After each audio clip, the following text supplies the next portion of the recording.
A Hispanic man is suing Houston police officers, alleging they targeted him based on his race and then hog-tied him despite signs that he was in distress. ABC 13 Jessica Willey is live with more on the allegations and the response from the police union. Jessica. Yeah, Eric, that lawsuit was filed here in federal court yesterday. It names 5 Houston police officers. The man who filed it was charged with 2 counts of assault on a peace officer stemming from this incident.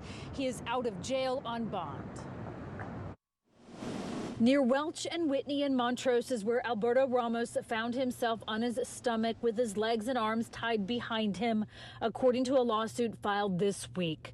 The 27-year-old now suing 5 Houston police officers, alleging civil rights violations. This lawsuit is about finding justice for Mr. Ramos. Ramos was just walking on the sidewalk when an officer looking for an Hispanic male suspect approached him, according to the lawsuit.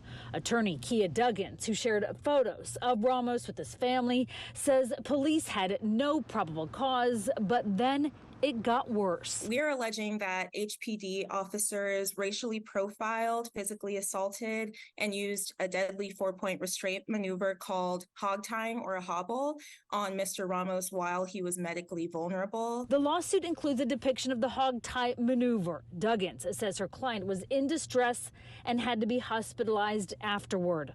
Hog-tying, for 3 decades, warned against by the U.S. Department of Justice due to the danger and banned by many departments. The maneuver still acceptable, though, within the HPD. There are certain times when we need to restrain a combative suspect. There are different variables and different factors that are times that are used, and as long as done correctly, it is a process the department still does utilize. HPD referred ABC 13 to the mayor's office, where they have, quote, no comments at this time.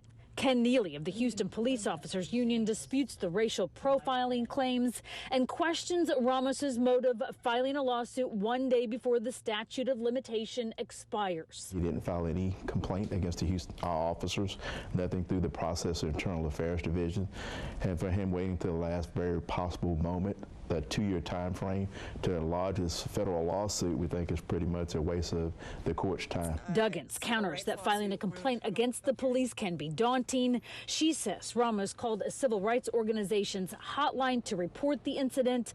The officers, still on active duty, according to the union, will be represented by its attorneys.